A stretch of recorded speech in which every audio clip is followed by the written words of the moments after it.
Eh bien, bonsoir à tous ceux qui sont ici présents. Bonsoir à tous ceux qui sont présents en distanciel aussi. Euh, on remercie toujours aussi la chaire de philosophie à l'hôpital de nous permettre de faire ce cours. Alors, je vais commencer, je vais faire un bref préambule, hein, simplement pour présenter, pour faire une petite introduction vraiment très générale Binswanger pour ceux qui ne connaissent pas. Euh, et puis, ensuite, je présenterai Caroline Gros euh, en prenant le texte de Jean-Jacques Alrivy. Il a écrit pour nous ce soir sans pouvoir être là. Voilà. Alors, donc, pour une présentation succincte de la pensée générale de Binswanger, hein, je rappellerai simplement que nous avions abordé la dernière fois la psychiatrie phénoménologique, hein, lors de la dernière conférence, hein, sous l'angle des pathologies de l'espace et du temps, hein, avec Philippe Fontaine, qui nous avait montré que l'espace n'était jamais neutre, hein, mais toujours orienté par notre corps propre, et il avait montré que les perturbations de ce dernier, de notre corps singulier, individualisé, entraînait des pathologies de l'espace, hein, et de même, il y a aussi des plans temporels, des pathologies, par exemple dans la schizophrénie, hein, au sens où il y a une négation de l'avenir. Voilà.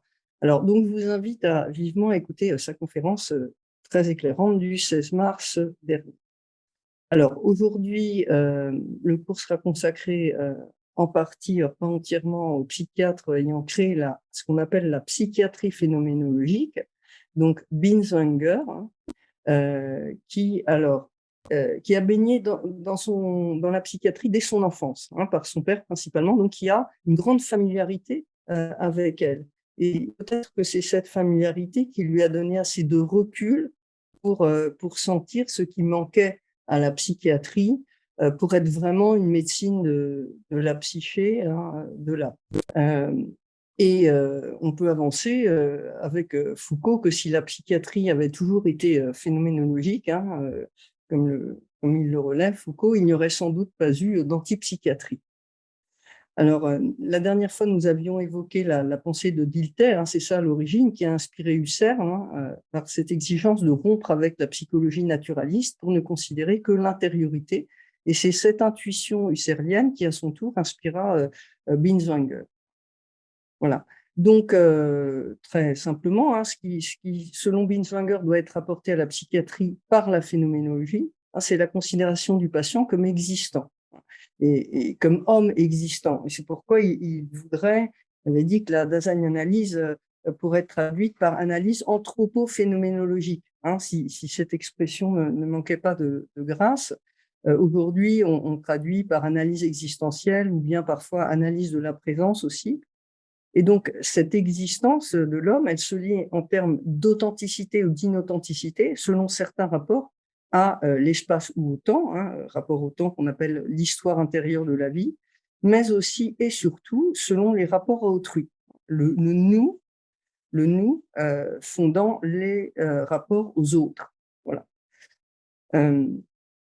Donc, Binswanger a développé aussi ces pathologies de l'espace et du temps, hein. Il montre dans Rêve et Existence que l'espace n'est jamais neutre, que les pathologies psychiques expriment des altérations spatiales et donnent à voir soit des chutes, hein, dans l'être au monde dépressif, soit des ascensions dans l'être au monde maniaque, hein. Et ce qu'il dit bien dans ce texte, c'est que lorsqu'il y a chute, hein, ce n'est pas une métaphore, c'est pas métaphoriquement, mais c'est réellement, hein, qu'il y a chute, hein. C'est ce qu'il développe dans Rêve et Existence. Alors, cette dimension d'humanité à prendre en compte chez le patient, elle implique qu'il faille le considérer comme ayant un monde propre, un monde qui est le sien, hein. C'est pas simplement qu'il est hors monde ou qu'il est complètement, enfin, il est en dehors du monde, on va dire entre guillemets normal, mais il a un monde qui est le sien. Donc, il n'est pas seulement au monde, hein, il est aussi celui qui, comme tout homme d'ailleurs, a un monde propre, hein, hautement singularisé, et c'est ce monde que le psychiatre doit s'attacher à découvrir. Alors, cette humanité à introduire en psychiatrie, elle ne concerne pas seulement le patient, hein, mais ce que souligne Binswanger, c'est qu'elle concerne tout autant le psychiatre, hein, qui, dans sa relation thérapeutique même, est appelé à se présenter comme lui-même un homme, hein, comme lui-même existant, de sorte que la relation soignante, bien que différente des relations de la vie, hein, doit être quand même aussi la relation d'un homme à un autre, tout simplement, hein, ou comme on le verra aujourd'hui peut-être, l'amour, pas l'amour au sens de Eros, mais où l'amour joue un certain rôle, hein, cette relation soignante. Voilà pour introduire de façon très succincte, hein, la psychiatrie phénoménologique de Binswanger. Alors, je passe maintenant à la présentation de Caroline Gros, et je vais vous lire donc le texte que Jean-Jacques Alrivy a écrit. Alors, donc nous recevons aujourd'hui Caroline Gros, qui va nous parler de l'œuvre de ce psychiatre, donc fondateur de la Dasein-Analyse, qui n'a pas besoin vraiment, lui, d'être présenté au public français, quoique les traductions de ses livres ne soient pas encore suffisantes, hein, en nombre et en qualité. Qui mieux que Caroline Gros pourrait peut-être habilitée à nous introduire dans le monde de ce grand psychiatre. Celle-ci est en effet philosophe et psychanalyste. Étudiante en philosophie, elle était passionnée par les cours de Gérard Granel, au point de lui demander de diriger ses 2 mémoires de maîtrise et de DEA, avant qu'il ne prenne sa retraite et qu'il la confie pour la poursuite de sa thèse à Eliane Escoubas. Le titre, moi je lis, hein. Donc le titre du doctorat qui lui valut le titre de docteur en philosophie est le suivant: Phénoménologie et expérience psychiatrique chez Ludwig Binswanger. En effet, Binswanger n'est pas seulement psychiatre, mais à sa façon philosophe, ou plutôt ne conçoit pas la psychiatrie sans son rapport à la philosophie, notamment avec celle que Husserl puis Heidegger illustraient de son temps, sans laquelle, philosophie sans laquelle, selon lui, le psychiatre ne pourrait accéder à l'intelligibilité de sa pratique. Alors, par ailleurs, Binswanger, tout en s'occupant de ses patients dans la clinique de Suisse où il les faisait séjourner pour les soigner, écrivait à Freud et entretenait avec lui une relation qui n'a cessé qu'à la mort de Freud. Mais a-t-elle pour autant cessé? Écrit Jean. Binswanger reconnaissait l'importance de l'apport que la psychanalyse constituait pour la psychiatrie. Cette convergence entre philosophie, psychiatrie, psychiatrie, théorie et pratique, et psychanalyse, au plan théorique et pratique aussi, bien caractéristique de Binswanger, doit trouver un répondant chez celle ou celui qui entreprend de l'étudier et de le traduire. C'est précisément le cas de Caroline Gros, qui, outre sa pratique journalière de la psychanalyse, écrit et traduit.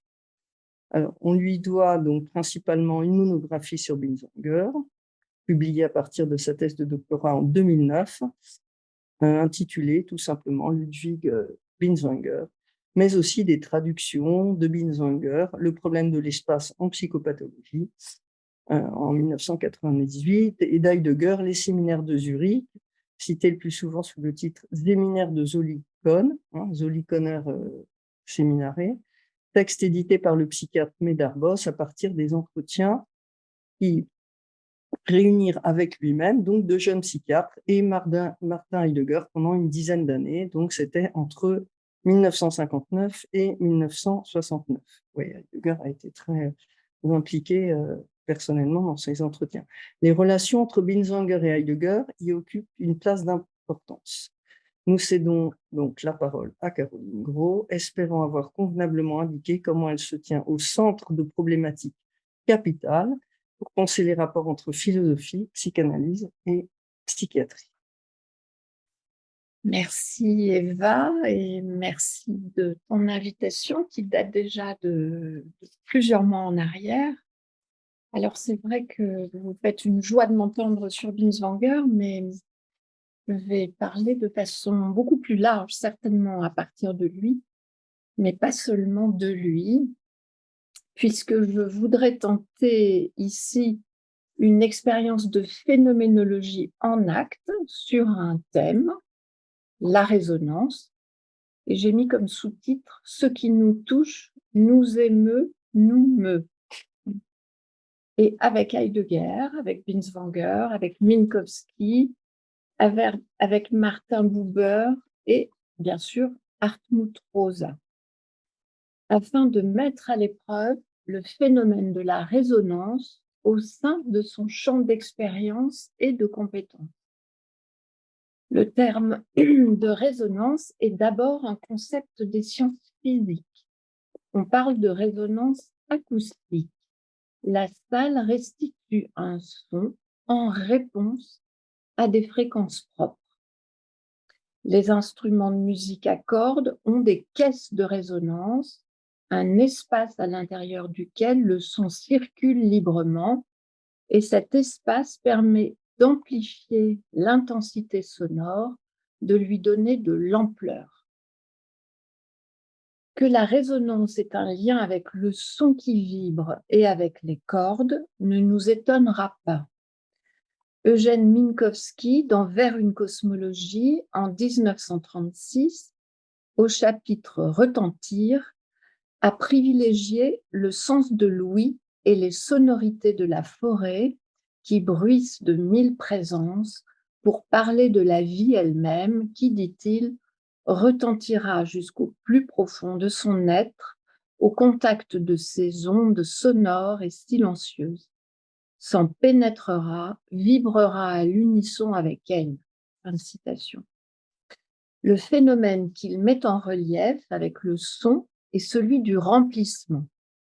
Le son remplit la forêt en la faisant tressaillir et vibrer à l'unisson avec lui. Le son et la forêt vibrent ensemble. Ils sont au diapason, harmonieusement reliés comme un tout. De même, dans tous les phénomènes relevant du synchronisme vécu, lorsque je compatis au chagrin d'un ami ou que je contemple un paysage, nous sommes reliés de la même manière par une vibration. Minkowski considère surtout les phénomènes relevant de la sympathie. Cependant, nous n'oublierons pas qu'un fort retentissement peut être destructeur, à l'image de la castafiore qui brise des vers en chantant trop fort et faux. Car en chantant faux, elle atteint une fréquence sonore critique pour le verre, les atomes du verre se mettant à vibrer, ce qui provoque la rupture du solide. Je me souviens d'un patient hospitalisé en psychiatrie pour ses multiples pathologies qui entraient en résonance les unes avec les autres. Il faisait entre autres choses des crises d'épilepsie d'origine psychogène, ce qui veut dire qu'elles n'étaient pas immotivées, mais survenaient suite à des enchaînements de sens. Il disait de lui « Je suis fragile comme du cristal, je me brise ». François Héritier, dans le fil de ses études anthropologiques, note combien la résonance entre l'humain et le cosmos est importante. Ce qu'elle appelle les butoirs pour la pensée sont pour elle des faits irréductibles, incompressibles, non découpables ni affinables, incontournables, auxquels l'humanité a été confrontée et est toujours confrontée. C'est de l'examen de ces faits bruts, par l'œil et par l'esprit humain, que se sont établis des systèmes cognitifs, explicatifs, sur lesquels nous vivons toujours, comme par exemple l'absence de solution de continuité entre le cosmos au sens le plus large et le corps. C'est pourquoi, dit-elle, il y a établissement de transmission par sympathie d'un registre à un autre, par attirance ou répulsion. Lorsque nous disons par plaisanterie que chanter faux fait pleuvoir, par exemple, nous imaginons qu'il y a un système de correspondance par sympathie entre la voix qui émane d'une personne et puis le cosmos où la pluie va se déclencher parce qu'il y aura eu un ébranlement de l'air qui aura été un mauvais ébranlement.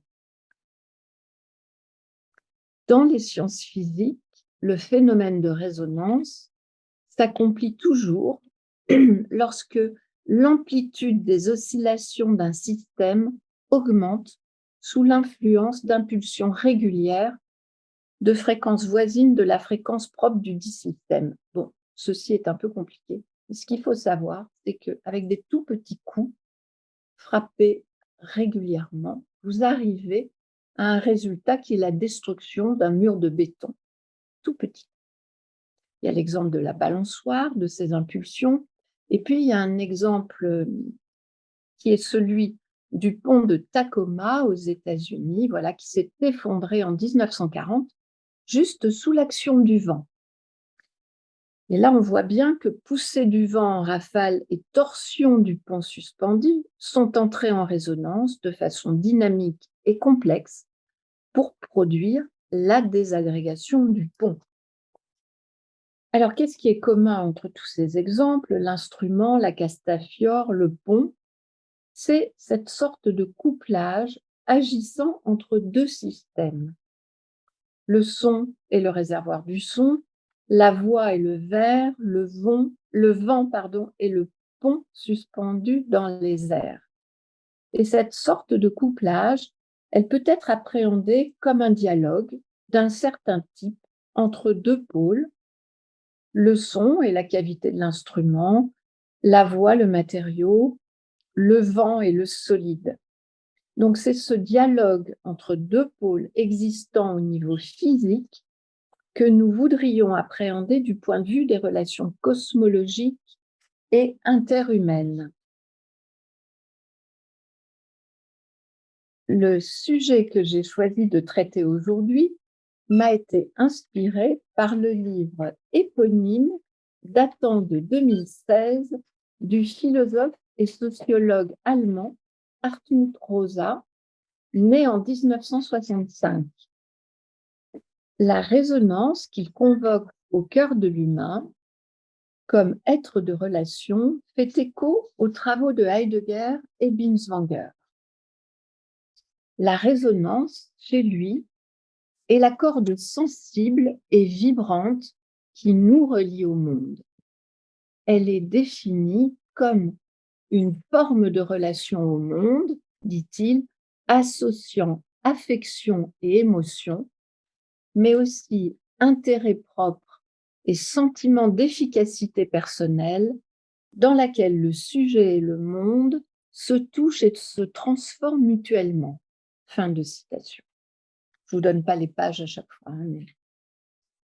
La question du toucher est essentielle, comme elle l'est en phénoménologie, comme l'est aussi celle de l'émouvoir et du mouvoir.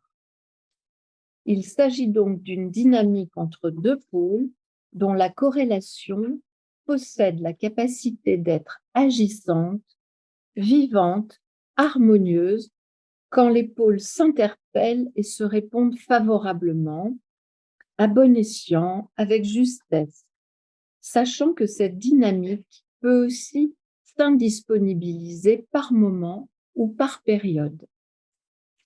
Alors, je le cite sur cette question de l'indisponibilité de la résonance.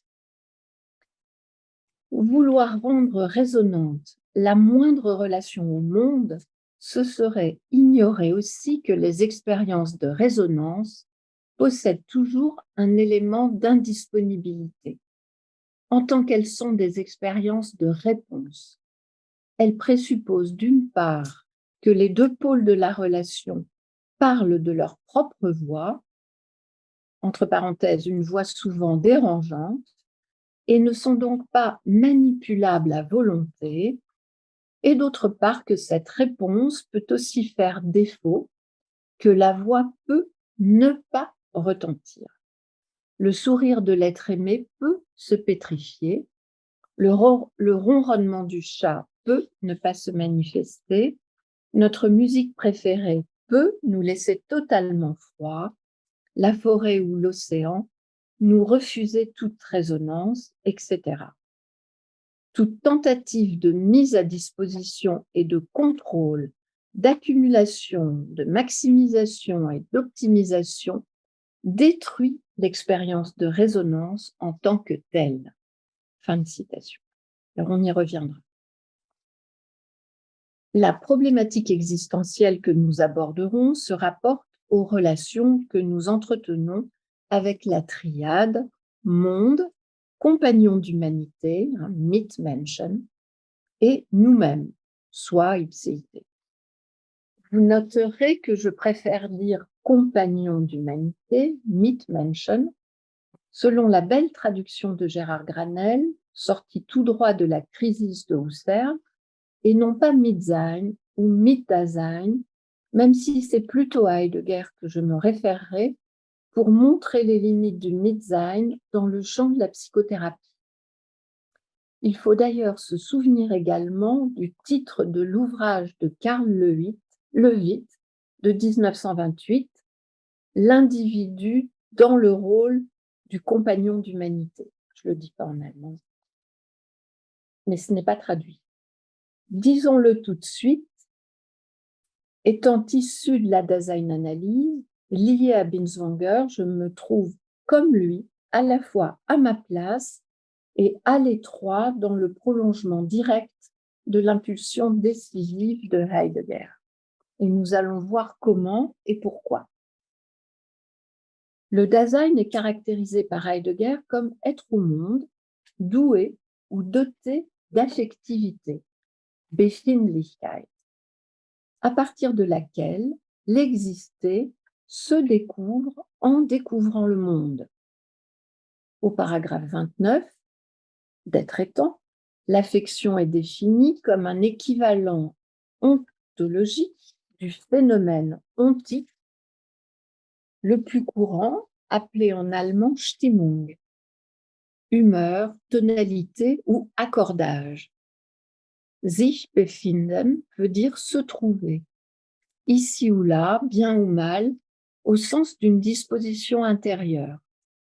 Se sentir bien ou mal, c'est toujours déjà se sentir dans un monde, en échange et en contact avec lui, à la fois enveloppé et détaché de lui, plus ou moins suspendu et en ouverture. Tout cela est parfaitement bien développé par Henri Maldinet dans Penser l'homme et la folie. C'est pourquoi je le laisserai de côté aujourd'hui, après avoir esquissé un lien pour que nous le gardions à l'esprit. Ce lien, je le trouve dans son article La dimension du contact au regard du vivant et de l'existant. Et cela se rapporte à ce qu'il nomme le sentir en opposition au percevoir. L'opposition du sentir et du percevoir porte les marques de l'opposition entre intentionnalité et absence d'intentionnalité.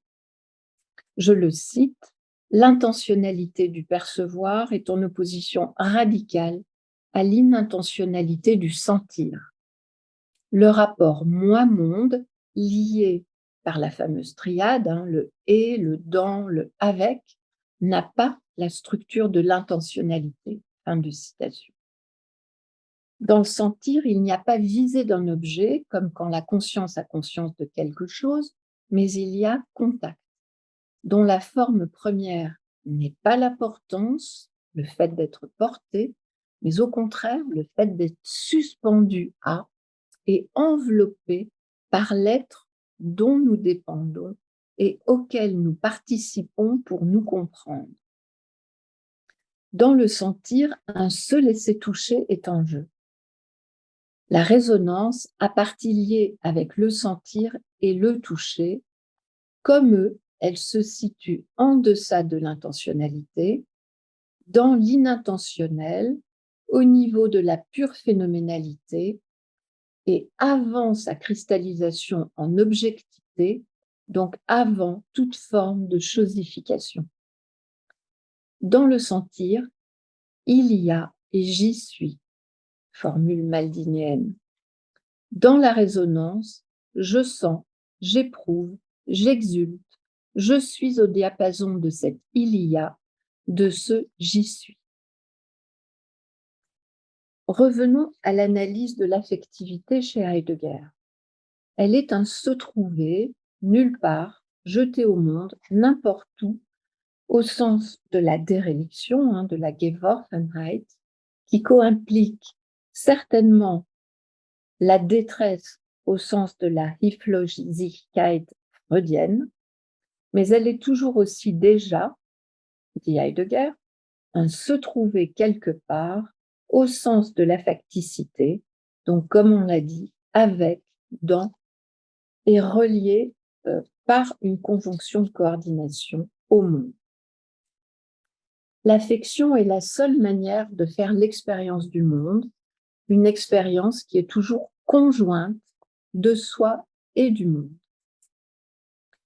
La Stimmung, comme le remarque Jean Greisch, est une humeur indissociable d'une atmosphère, une humeur du sujet inséparable d'une certaine coloration du monde. Marlène Zarader, dans un ouvrage que je vous recommande, Lire, être étant de Heidegger, se demande ce qu'est la Stimmung de la tristesse et d'autres sentiments. Elle dit « un sentiment de grisaille intérieur et extérieur. Le monde est sans attrait. Au contraire, quand je suis amoureuse, le monde est intense et riche de promesses. Quand je suis fatiguée, il apparaît comme ayant épuisé ses forces vives. Quand je me sens vieillissante, il semble aller sur le déclin. Ce qui saute aux yeux ici est un phénomène unitaire de contagion affective qui se propage de soi au monde et m'apparaît inversé dans le miroir du monde. Le monde m'apparaît comme je me sens et pas autrement. Mais il peut aussi entrer en contradiction avec ma Stimmung. Alors ça, c'est pas Heidegger qui l'envisage, ni d'ailleurs Hartmut Rosa, pour qui la résonance ne peut être que positive ou s'indisponibiliser, mais pas devenir quelque chose qui se retourne contre moi. Donc, ma Stimmung peut être en contradiction avec le monde, elle peut être intempestive, à contre-temps, à contre-cœur aussi de mes désirs. Je me sens alors en discordance avec lui. Donc, il y a bien un hiatus qui peut exister. Et lorsque je suis ralentie, je ressens davantage encore l'accélération permanente du monde, son tumulte. Mais ici, nous entrons dans le domaine de la pathologie, dans l'échec à se ressentir en accord avec le monde, échec qui peut aller jusqu'à l'anesthésie, ne plus sentir du tout. Le psychiatre phénoménologue allemand Thomas Fuchs décrit la caractéristique centrale de la dépression comme le mutisme de la résonance entre soi et monde, et cela passe, dit-il, par le corps vivant vécu, le Leib. Tout cela est dans un article, qui n'est pas en français, intitulé Résonance corporelle, phénoménologie et psychopathologie. Je le cite, la constriction, la pétrification du corps dans la dépression conduit à une perte des sensations émotives et finalement à une aliénation ou dépersonnalisation. Plus la dépression est profonde, plus les qualités et les atmosphères affectives de l'environnement disparaissent. Les patients ne sont alors plus en mesure d'être touchés par des personnes, des choses ou des situations. Ils se plaignent d'une indifférence torturante, d'une paralysie des sentiments. Dans son texte autobiographique, Andrew Solomon décrit sa propre dépression comme, je cite Solomon, une perte du sentir, une surdité qui a contaminé toutes mes relations humaines. L'amour, mes relations, mon travail, ma famille, mes amis, cela ne signifiait plus rien pour moi. Les patients se vivent comme coupés du monde, ils cessent de prendre part à l'espace interaffectif commun, à cet espace émotionnel que nous partageons d'habitude avec d'autres personnes. Prendre part à partager ensemble sont les premiers vecteurs existentiels touchés par le mutisme de la résonance, par la surdité dépressive. Tout ça se passe dans cette direction significative de l'ouïe, du son, du retentir. Mutisme et surdité relèvent du registre du sonore, de l'entendre. Le monde ne chante plus et corrélativement, le déprimé ne chante plus de concert avec ceux qui l'entourent. Parce que pour prendre part et partager l'espace interaffectif, il faut se sentir relié aux autres et à ce qui existe dans l'intervalle entre nous, ce que les Japonais ont nommé Aida. En ce sens, la résonance serait un sentir relié au-delà de soi, à ce qui n'est pas soi, à une transcendance, une altérité, peut-être déjà un soi rêveur. Nous y reviendrons. C'est Heidegger. Revenons à notre base. La Stimmung est avant tout investie d'une fonction de révélation ontologique comme ouverture originaire, par laquelle, dit-il, le Dasein est transporté devant son être comme là. Qu'est-ce qui se révèle en un tel transport? Je cite Heidegger. L'être du Dasein dans la nudité du fait qu'il est et qu'il a à être. Fin de citation. Ce qui se joue dans la Stimmung n'est pas ce que je suis, mais le fait que je sois.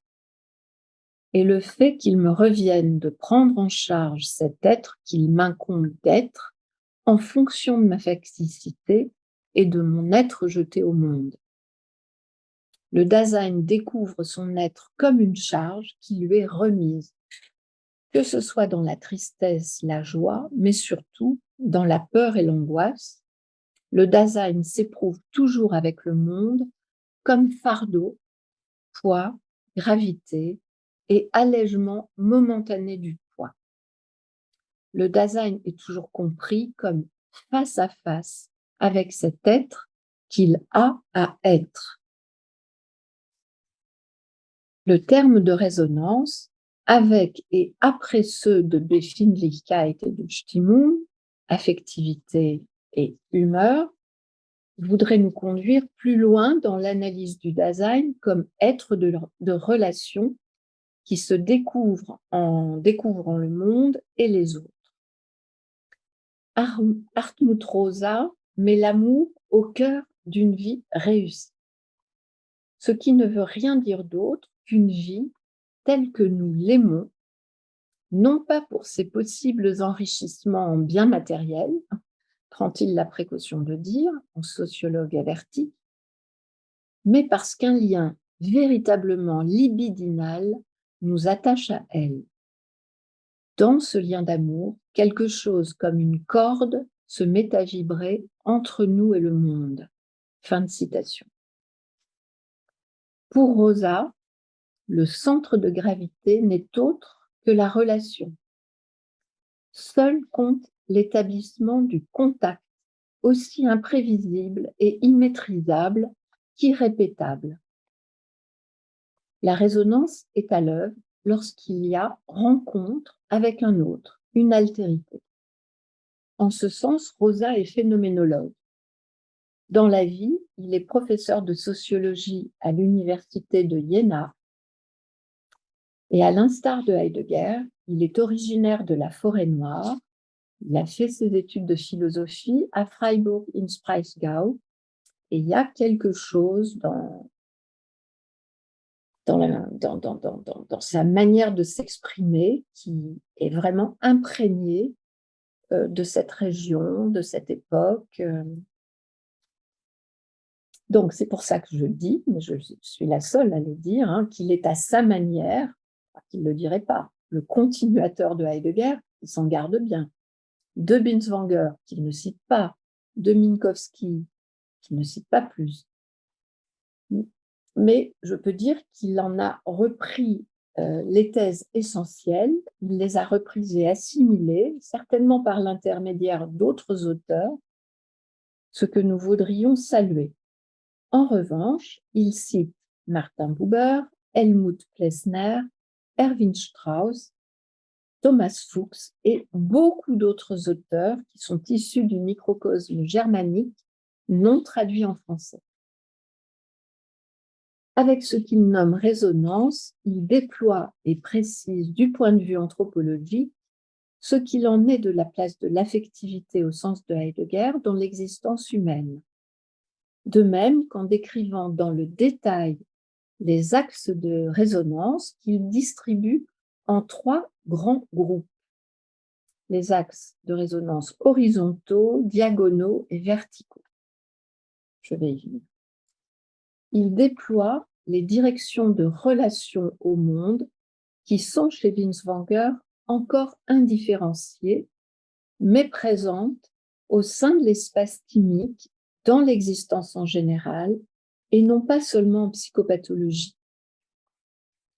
Je vous rappelle brièvement que Binswanger a développé en 1932, comme Eva vous l'a dit au début, dans une conférence que j'ai traduite, le problème de l'espace en psychopathologie, combien l'espace thymique, der gestimmte Raum, l'espace de notre accordage au monde ou l'espace de notre concertation rythmique avec le monde. Concertation rythmique, c'est quelque chose, c'est une expression que je reprends à Philippe Rey-Faber, un collègue psychanalyste qui en parle au sujet de la relation mère-enfant et bébé-enfant.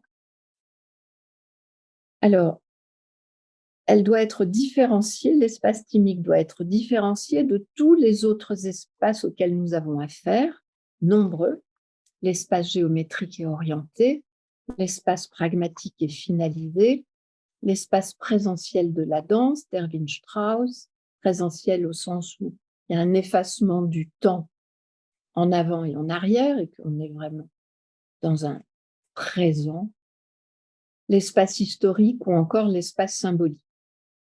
Ce sont les espaces auxquels Binswanger se réfère pour montrer la variété des espaces dans lesquels nous vivons, sentons, existons, communions de manière extatique, ce qui veut dire en ouverture et en relation. Alors bien sûr, il y en aurait bien d'autres, l'espace pictural, musical, vocal, numérique, l'espace du cabinet, de la séance, public, privé, etc. Et l'espace thymique, à la différence de l'espace orienté, n'est pas défini par la position du corps égoïque, le Ich-Leib. Il ne s'oriente pas à partir du Nullpunkt, le fameux point zéro du Körper, dans l'espace physique, qui est doué de direction et finalisé, mais c'est un espace de résonance entre soi et le monde, dans lequel apparaissent des variations de tonalité et d'accordage, dans lequel nous sommes touchés, émus et mus. J'en viens maintenant aux 3 axes de résonance tels qu'ils sont découpés par Hartmut Rosa, pour arriver là vraiment dans le concret des descriptions. Pour décrire l'axe de résonance horizontale, Rosa fait appel en premier lieu à la famille, comme havre de résonance dans une mer tumultueuse, au sein duquel les enfants peuvent se sentir aimés, portés à l'abri. Tous méritent l'amour de leurs parents et des autres membres de leur famille. Fin de citation. Il est bien clair qu'à partir de cette image socialement idéalisée, toutes les distorsions familiales du genre sont possibles, mais ce n'est pas son sujet. Ce poncif a quelque chose d'écrasant, dit-il. Je le cite, « La famille ne peut pas structurellement satisfaire à l'exigence de résonance dont elle est chargée, dès lors qu'elle est conçue comme un havre de paix unique et singulier, au milieu d'un environnement compétitif ou indifférent. » Fin de citation. C'est pourquoi l'amitié et les amis, qu'elles nous arriveront à un moment donné, occupent une place de plus en plus grande, une place compensatrice lorsque l'axe de résonance familiale est bloqué. Donc, deuxième axe de résonance, l'axe de résonance diagonale. Rosa prend l'école comme espace de résonance, une école, dit-il, qui est en difficulté, qui ne parvient plus à occuper cette fonction de lieu de résonance pour bien des raisons, dont l'une d'elles consiste en ce que le couple enseignant-élève n'est plus en contact.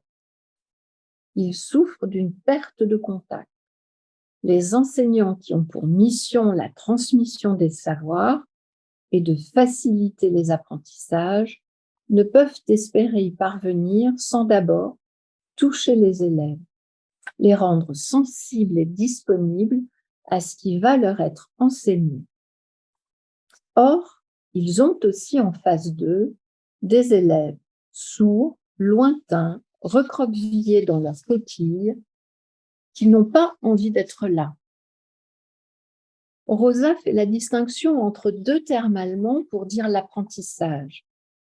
Aneignung, c'est eignen, c'est le propre, l'appropriation. Aneignung, c'est dit l'appropriation pure de l'objet à connaître, c'est l'acquisition de compétences, alors que Anerwandlung, qui est intraduisible, indique une relation réciproque, un processus d'intégration de l'objet par le sujet qui a pour effet un mouvement réciproque de transformation du sujet. Donc, ce Anerwandlung a été traduit par assimilation. Il fallait bien trouver quelque chose. Assimilation transformatrice, puisqu'il y a transformation, à condition que le sujet se laisse atteindre par l'objet. Il s'agit d'une subjectivation transformatrice. Elle nécessite de se trouver vraiment au contact de ce qui est à assimiler, d'aller véritablement à sa rencontre. Donc, c'est un processus de formation, Bildung, sur fond d'assimilation. Alors seulement, il est possible de se laisser transformer par un tableau, un poème, un paysage, une musique. De ces expériences-là, il ne peut y avoir de maîtrise parce que la résonance n'est pas une technique. Elle ne se domine pas et d'ailleurs, elle n'est pas reproductible. En ce sens, elle fait beaucoup penser à l'expérience de l'aura de l'œuvre d'art décrite par Walter Benjamin, qui est également une expérience du non reproductible. Je cite rapidement Benjamin. On pourrait la définir, l'aura, comme l'unique apparition d'un lointain, si proche soit-il. Suivre du regard un après-midi la ligne d'une chaîne de montagnes à l'horizon ou une branche qui jette son ombre sur lui, c'est pour l'homme qui repose respirer l'aura de ces montagnes ou de cette branche. Respirer l'aura, là on est déjà en pleine résonance. Entre la résonance et l'aura, il y a matière à penser, en particulier ce qui bloque ou aliène le phénomène. C'est ça qui est à penser. Le rapport à l'unique n'est pas standardisable ni itérable. Benjamin incrimine une forme de mutation sociale qui vise à sortir l'objet de son halo, à détruire son aura. Il dit c'est la marque d'une perception dont le sens de l'unique dans le monde s'est aiguisé au point que, moyennant la reproduction, elle parvient à standardiser l'unique. Fin de citation.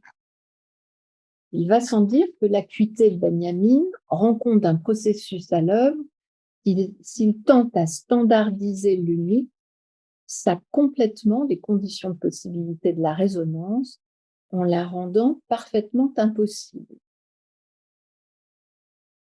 Je laisse là ce sujet. Et j'en viens au troisième point, à l'axe vertical de la résonance. Alors, il y en a trois chez Rosa. Il y a l'art, il y a la religion, la nature. Je vais m'intéresser d'abord à la nature, ensuite un tout petit peu à ce qu'il peut dire de l'absurde chez Albert Camus. La nature est, dit-il, la sphère de résonance centrale de l'homme, qui remplit les conditions sine qua non de la résonance. Elle nous est indisponible. On revient sur cette question de ce qu'on dit en allemand unverfügbar, indisponible. Il y a tellement de mots pour dire disponible, indisponible. On pourrait dire qu'elle n'est pas en stock. La nature, elle n'est pas en stock. Son accessibilité dépend d'un processus qui est imprévisible, non reproductible, comme la résonance. Donc la nature nous résiste, elle nous tient tête, mais aussi elle nous répond. La haute montagne est le lieu emblématique où s'incarne pour les sujets modernes l'expérience de cette relation responsive avec la nature. Un sommet qui se couvre de brouillard ou répond par un éboulement, des avalanches, des tempêtes de neige ou un flamboiement lumineux est perçu comme un interlocuteur vivant. Le ressac des vagues qui fouettent la côte de l'océan apparaîtra comme une respiration du monde. Fin de citation. Ce désir de connexion à la nature est omniprésent dans notre société en proportion de son recul sur le territoire et de sa disparition dans les villes. Ce désir de connexion moderne avec la nature est corrélatif de ce que l'on nomme aujourd'hui éco-anxiété et qui est l'angoisse profonde d'un monde nature qui serait réduit au silence. Car nous constatons qu'un désir existentiel de résonance demeure. Mais c'est peut-être dans l'existentialisme philosophico-littéraire d'Albert Camus que l'idée d'un besoin existentiel de réponse formulé par l'homme à l'adresse d'un univers qui lui oppose son silence trouve sa formulation la plus radicale. Je vous rappelle que l'absurde naît de la confrontation entre l'appel humain et le silence déraisonnable du monde. Avec Camus, le monde a déjà commencé à se taire. Rosa, à la suite d'Erwin Strauss, prend en compte les relations au monde présentielles et pathiques, telles qu'elles s'expriment dans la danse ou la musique. Alors c'est plutôt la musique qui prend comme exemple, parce qu'elle a le pouvoir de transformer ou au contraire de conforter la tonalité affective de notre rapport au monde. C'est pourquoi nous sommes portés à écouter telle musique plutôt qu'une autre en fonction de notre humeur. Je le cite, si la musique exprimant la tristesse, le désespoir ou le déchirement nous touche autant, c'est bien parce qu'elle entre en résonance avec notre propre affliction, mélancolie ou déchirement, et donc avec nos propres relations au monde. C'est pourquoi nous éprouvons le fait d'être touchés par ces sons comme une chose positive, entre parenthèses, même et surtout si cette émotion se manifeste par des larmes, et non comme une chose déprimante. C'est au contraire lorsque la musique ne nous touche plus et ne nous émeut plus que survient l'expérience de l'aliénation ou pire, de la dépression, car le monde, aussi bruyant soit-il, devient alors muet pour nous. Fin de citation. Les larmes pour Rosa sont toujours la manifestation d'une relation de résonance réussie avec le monde. Être ému aux larmes rend en effet parfaitement compte que je suis touchée, émue par quelque chose. C'est vrai, mais les larmes, quand elles sont en rapport avec un noyau traumatique, ne sont plus résonances. Elles sont au contraire le fracassement contre le mur de l'inassimilable. Alors j'ai parlé là il n'y a pas longtemps à l'école de design analyse de Sarah Kaufman, c'est à elle que je pense. Fracassement contre le mur du silence, toujours le même, un mur d'incommunicable et d'impartageable, car il est le fruit d'un préjudice, et un préjudice est subi en propre, qu'il soit lié à son histoire personnelle ou du fait de son appartenance à une communauté et à la grande histoire.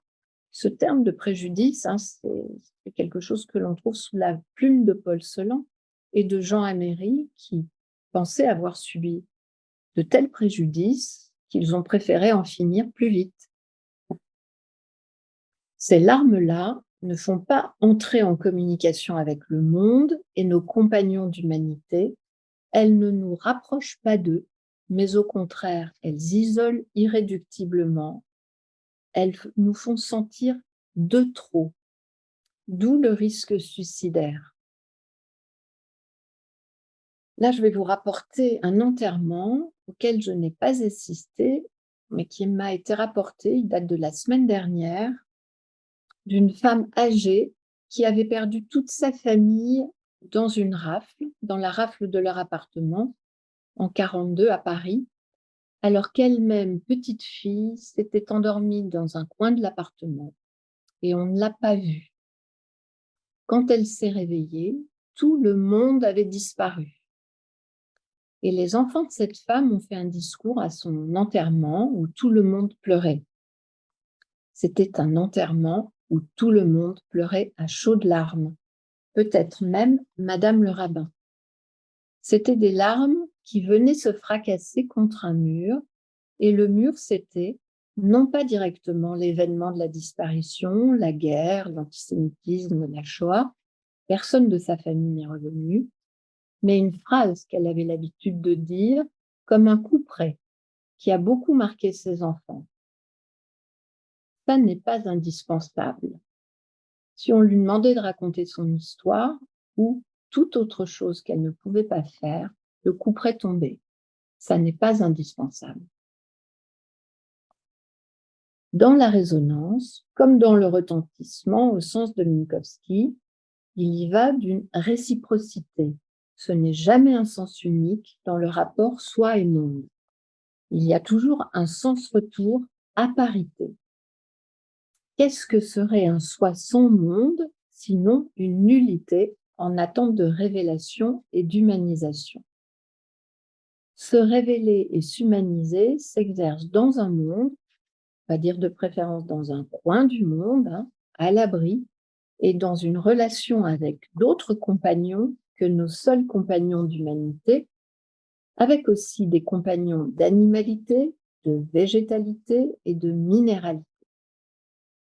C'est Eugène Minkowski qui parle le mieux de ce mouvement de retentissement du monde en nous, qui est un mouvement d'invagination, de retournement du monde en soi. Je ne sais pas si tu trouves les bonnes images, mais pour lui, le bruit du monde, le bruit de la forêt, le mouvement du ressac de la mer est aussi humanisant que le langage.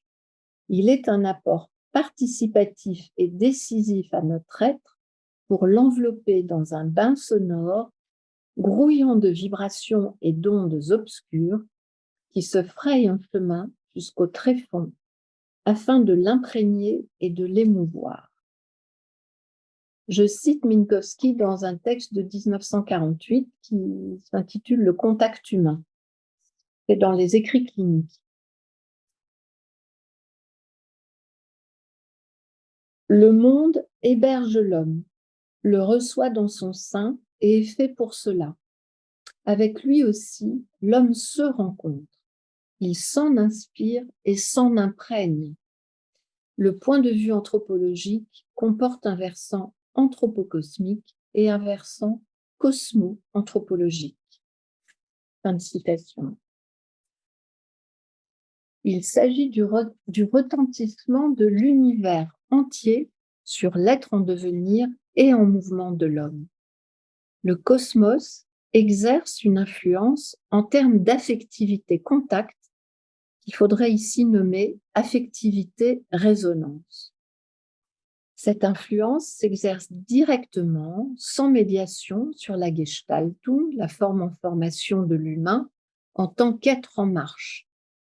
C'est au contact du monde dont l'homme s'imprègne qu'il s'humanise, devient véritablement humain. C'est pourquoi Minkowski peut dire de l'homme, cette phrase très belle, qu'il prend naissance ailleurs qu'il ne naît, dans l'inspiration du monde. Il prend naissance de ce qu'il tire du monde, de ce qu'il en extrait, comme un alambic en recueille le suc.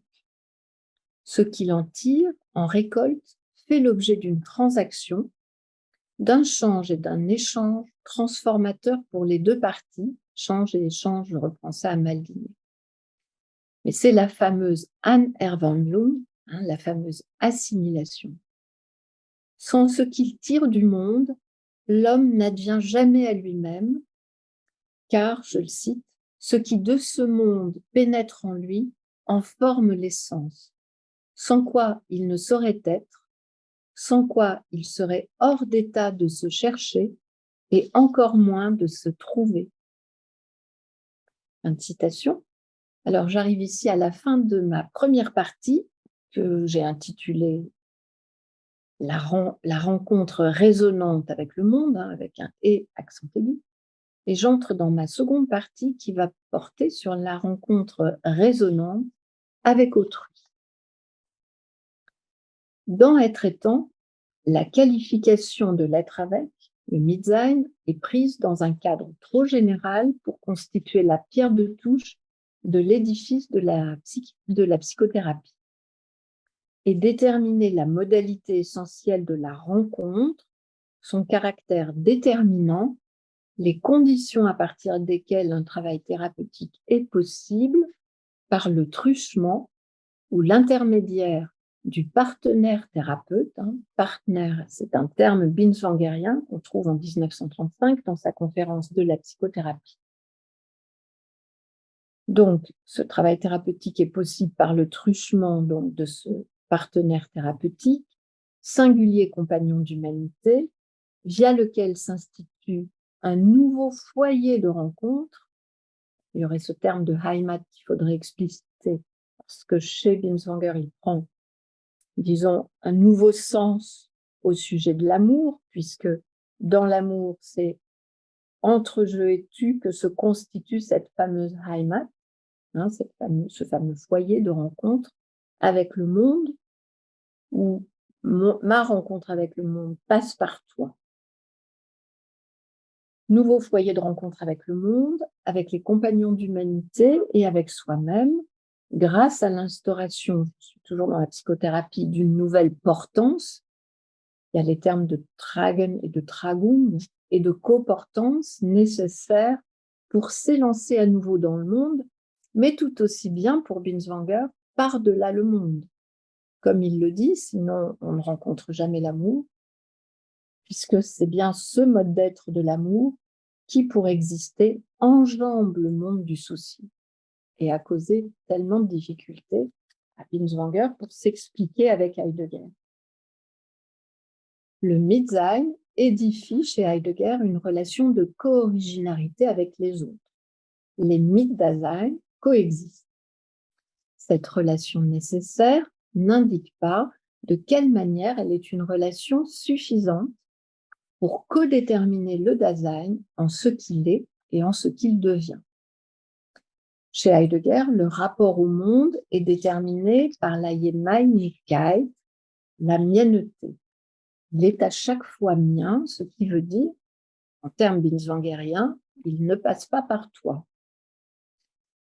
Heidegger ne dit rien de ce qui codétermine les Dasein entre eux. Il ne dit pas en quoi ipséité et co-ipséité. Les Mitdasein coexistent sans se codéterminer. Or, à y regarder de près, entre les compagnons d'humanité, il existe avant tout des relations de codétermination, que ce soit dans l'amour, l'amitié, l'amour filial, dont l'amour dit maternel découle, les affinités électives qui co-construisent ensemble une manière d'appréhender le monde, et peut-être même plus prosaïquement dans la citoyenneté. Mais là, je ne m'aventure pas, c'est hors de mon domaine. Pour participer ensemble. Mitsein indique que nous existons ensemble et qu'autrui, je cite Heidegger, fait encontre dans le monde ambiant, paragraphe 26, d'une manière qui n'est pas singularisée et différente des autres étangs qui y font encontre.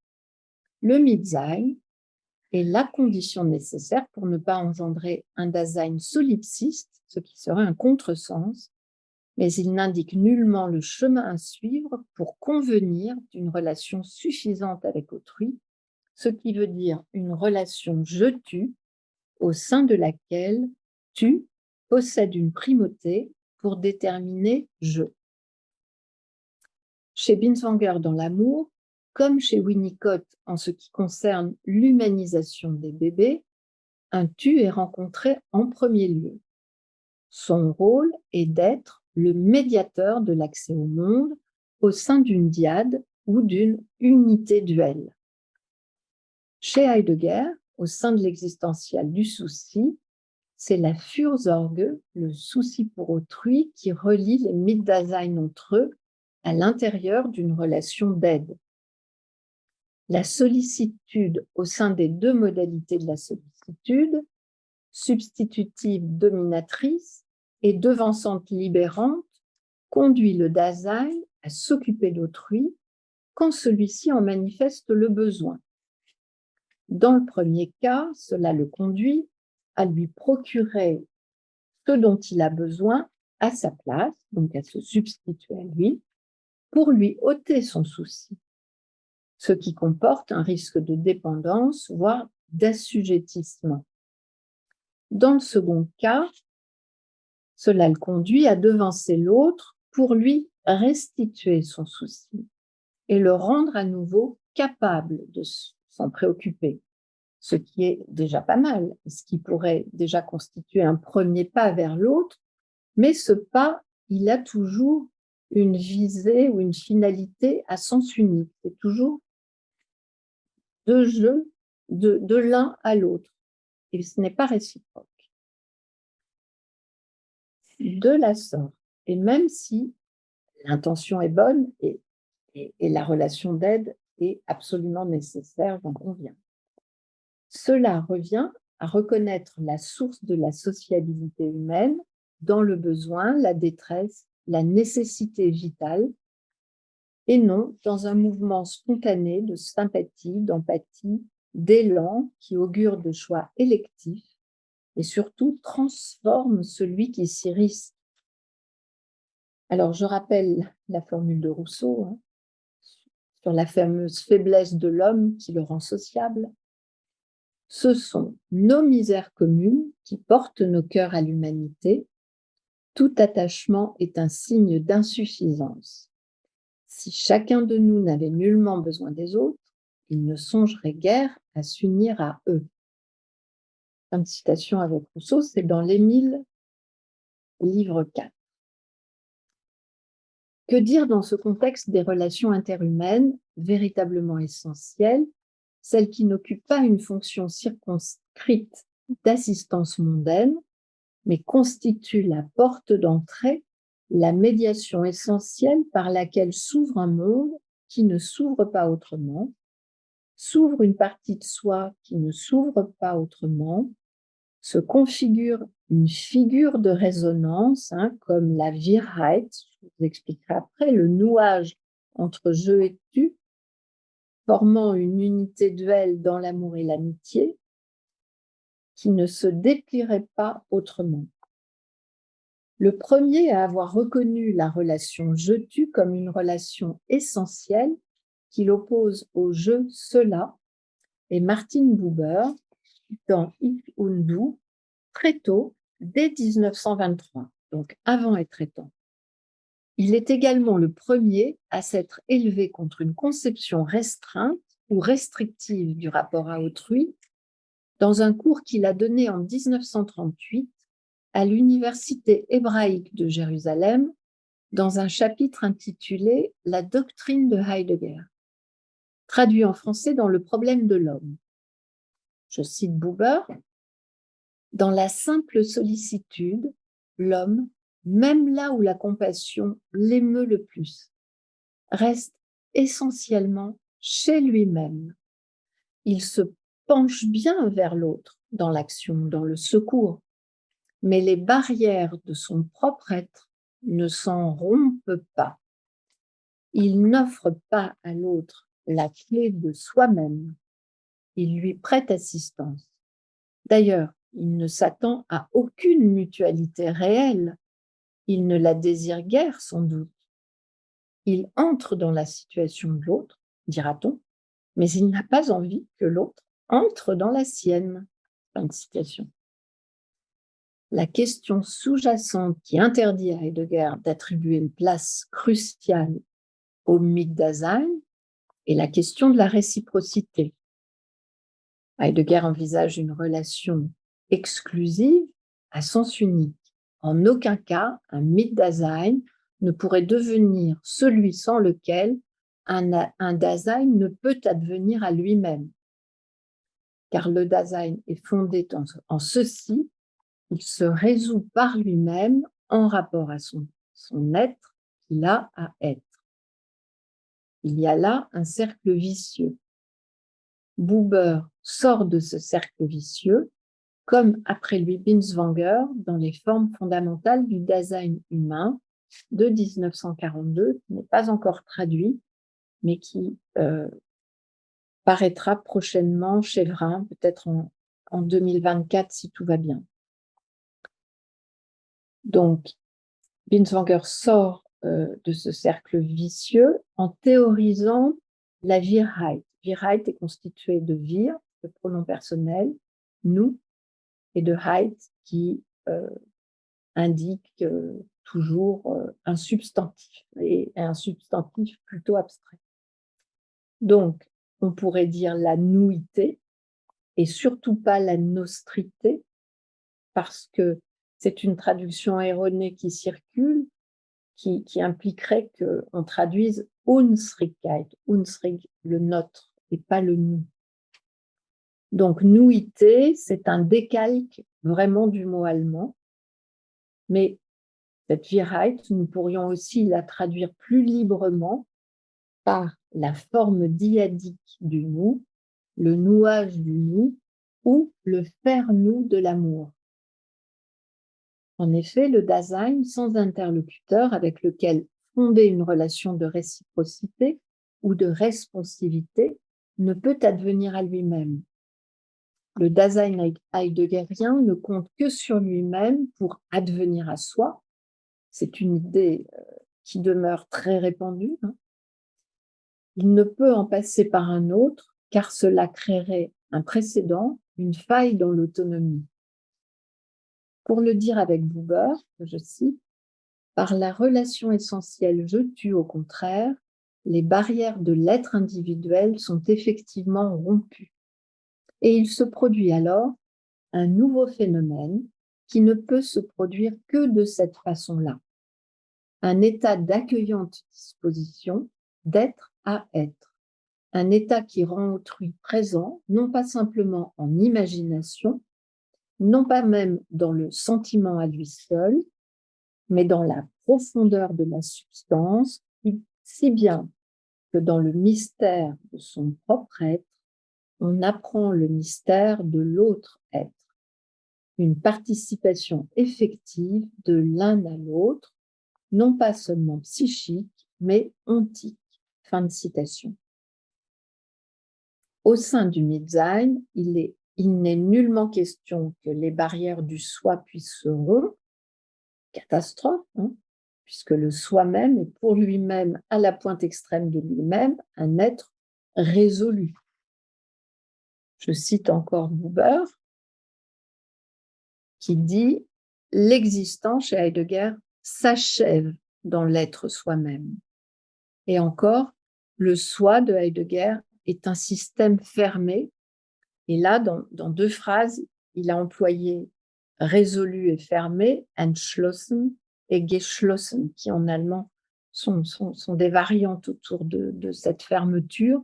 Donc la résolution et la fermeture, bon, on entend une parenté.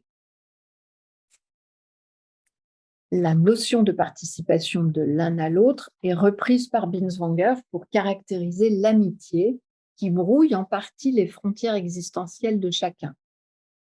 Chez Binswanger, comme chez Buber, l'amour comme l'amitié ne peuvent survenir dans l'existence que par une sorte de grâce que certains ne connaîtront jamais. puisque la grâce, on ne sait pas quoi en dire.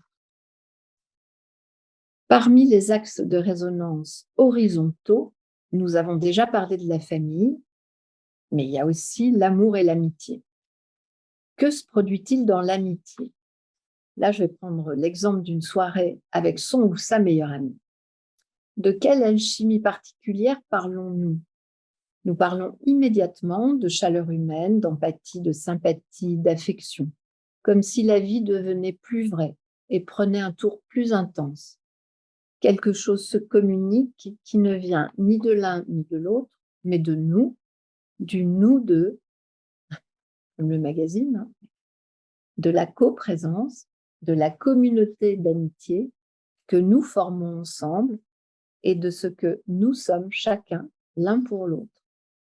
La parole est libre d'aller dans toutes les directions temporelles, passé, présent, futur, de se constituer en un dialogue qui est en fait aussi un récit.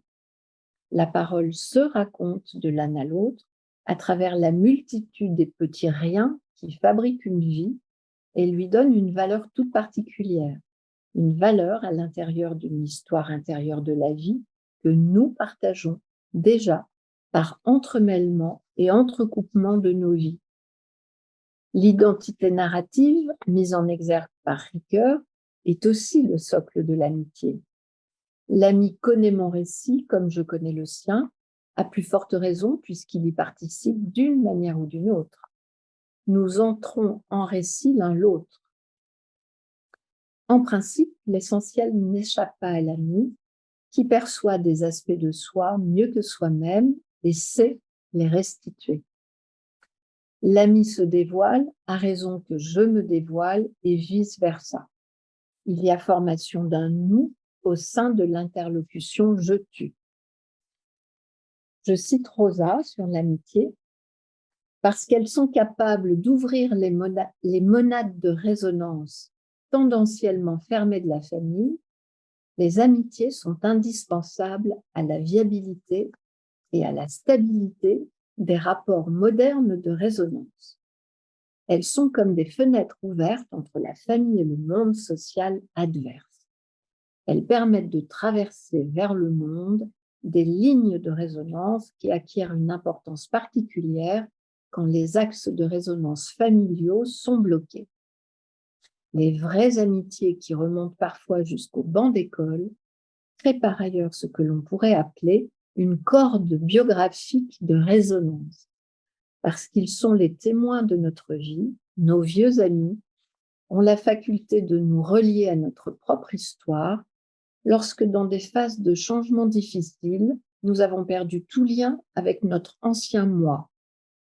Ils sont à même de créer un élément de continuité et de cohérence quand notre propre vie menace de se fragmenter. Les amis opèrent ainsi comme des catalyseurs de résonance quand tout semble se durcir dans nos relations dominantes au monde, dans nos sphères familiales et professionnelles. Fin de citation. Alors là, j'en viens à Binswanger. Binswanger, dans les Grundformen, définit l'amitié comme co-appartenant à la structure de l'amour à quelques différences importantes près, comme le fait que dans l'amitié, le Dasein ne fait que prendre part au foyer et à l'éternité, mais il n'est pas foyer et éternité lui-même comme dans l'amour. Donc, il y a quelques restrictions. Mais ce qui m'intéresse là dans l'amitié, c'est tout ce qu'il va dire de ce qui est partager, prendre part, communiquer. Et tous ces termes ont en allemand des racines communes qui lui permettent de se promener là-dedans. Et il faut savoir que c'est le partage, le mitteilen, non, ça c'est communiquer, le teilen mit, qui permet de vraiment être dans l'amitié. Donc, partager, c'est encore un peu plus non, c'est participer et pas partager, parce qu'en français aussi, il y a une consonance qui fait que on se trompe. Donc, c'est participer qui est le déploiement authentique de l'amitié. L'amitié se caractérise comme un faire-nous, donc comme une Wirheit, au sein d'un prendre part l'un à l'autre. Elle se déploie dans deux directions qui ne sont pas encore suffisantes pour caractériser l'amitié, mais qui existent aussi. Donc, partager avec, teilen mit, faire part, mitteilen. Il y manque encore la direction de signification de la participation, qui est, elle, déterminante. Karl Levitt, à la suite de Humboldt et de Heidegger, a œuvré à l'éclaircissement de la structure du parler l'un avec l'autre.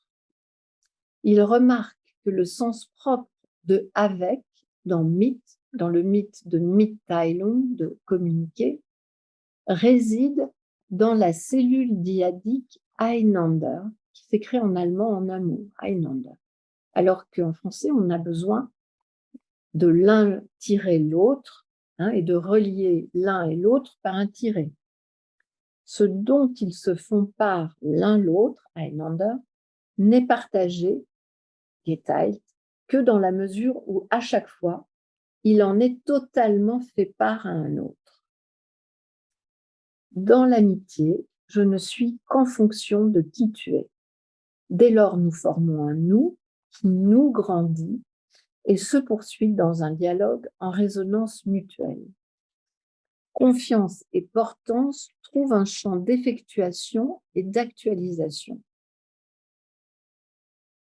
Donc la portance fait aussi son apparition dans les Grundformen à un certain niveau de l'entrelacement des plans mis au jour pour décrire la manière dont l'amitié prend part à l'existence de l'ami, partage réciproquement les modalités de son exister, mais aussi fait part à l'ami du cours de l'exister.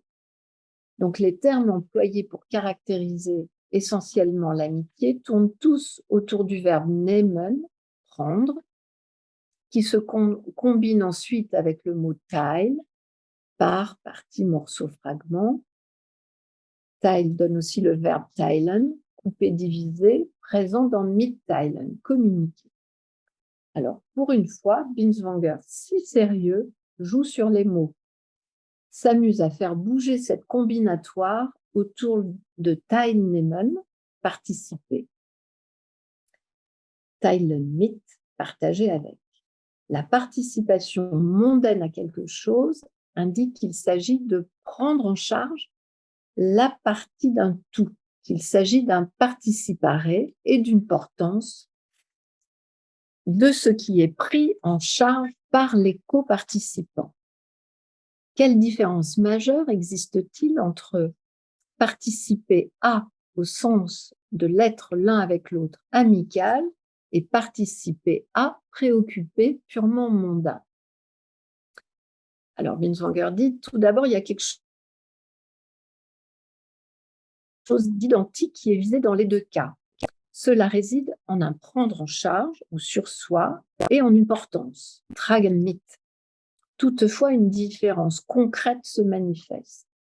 La portance mondaine, donc dans le monde de la préoccupation, est une portance de quelque chose d'identique.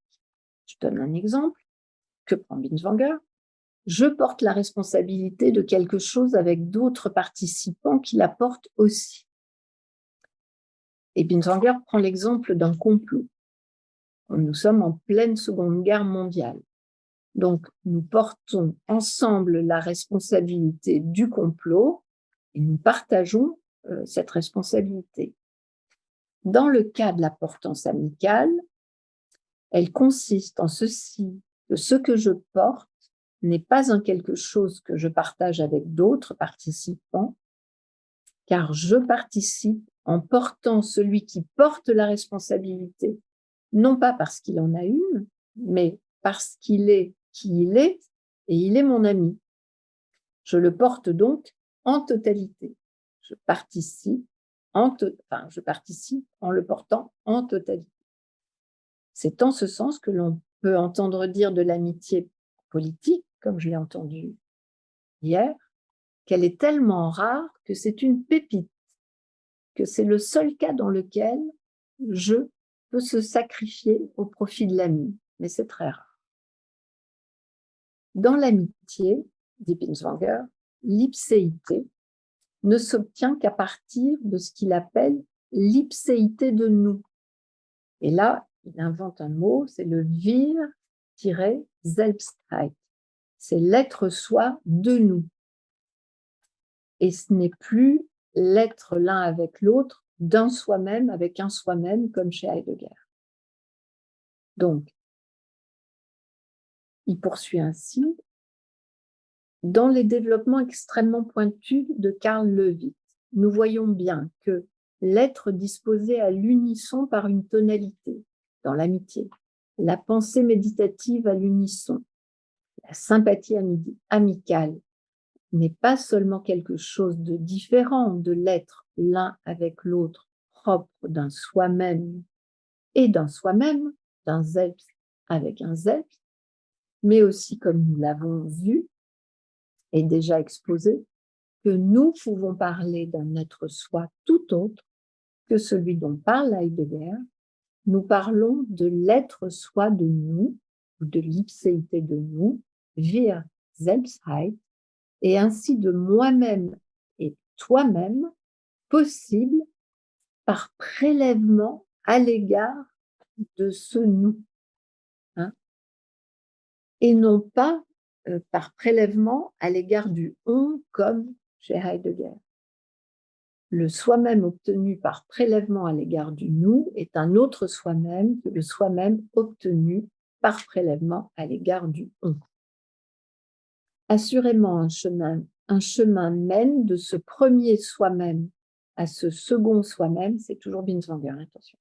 Mais aucun chemin, ne mène depuis le soi-même propre de Heidegger au moi-même et toi-même de l'amour et de l'amitié, émanant de la forme dyadique du nous, émanant de la Wirheit. Le soi-même heideggerien est dans le fond de son être actif, héroïque, philosophique, humain, mais il n'est pas digne d'amour. Alors, Binswanger dit « liebenswürdig ». Et entre parenthèses, au sens subjectif et d'abord objectif du mot.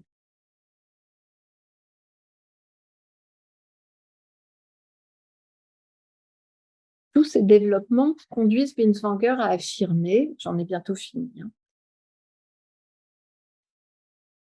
Oui, tous ces développements conduisent Binswanger à affirmer l'importance de l'amour en psychiatrie dans un petit texte qui s'appelle « Sur la relation entre la phénoménologie de Husserl et la connaissance psychologique », un texte de 1941, qui est traduit dans le volume traduit par Camille Abétan, « Phénoménologie, psychologie et psychiatrie ». Je le cite. « La connaissance psychologique telle que nous la concevons est essentiellement une aventure de l'amour, bien qu'elle coopère avec la raison en direction de l'esprit, que c'est une rencontre fondée sur la grâce, le don gratuit et le service. » Fin de citation. Je vous cite encore Binswanger sur la forme de vie maniaque, que vous trouvez dans le même volume traduit par Camille Abétan. C'est un texte de 1945, où aussi il fait entrer l'amour en ligne de compte.